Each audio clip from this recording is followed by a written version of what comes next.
你的設備需要維修嗎？我們提供免費診斷，我們上門取件和送件，無需致電或出行。維修前先發送報價，你確認後才繼續。簡單、透明、專業，連結在簡介裏。今日我哋會教大家點樣更換Dyson V8 吸塵器嘅電池。首先，準備好所需嘅工具，包括一把螺絲刀。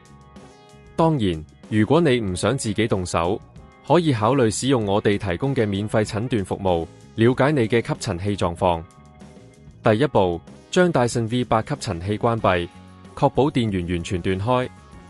然後喺吸塵器底部揾到電池嘅鎖扣，輕輕按下去，然後將電池向外拉出。呢個過程其實好簡單，不過要小心唔好用力過猛。第二步，攞出新嘅電池，對準插槽，輕輕推入，直至聽到一聲咔嗒聲，代表電池已經安全安裝好。如果你唔確定電池是否安裝妥當，可以試下輕輕搖動一下，確保唔會鬆動。第三步，將吸塵器重新開啟，檢查一下新電池是否正常運作。你可以試下吸塵幾分鐘，睇下吸力有冇改善。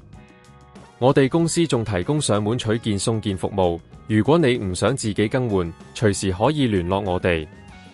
另外，喺維修之前，我哋會提供一個報價，讓你清楚知道維修費用，無需擔心隱藏費用嘅問題。完成所有步驟之後，你嘅Dyson V8就可以再次發揮最佳性能，確保家中環境清潔。而且，定期更換電池能夠延長吸塵器嘅壽命，令你更加省心。你的設備需要維修嗎？我們提供免費診斷，我們上門取件和送件，無需致電或出行。維修前先發送報價，你確認後才繼續。簡單、透明、專業，連結在簡介裏。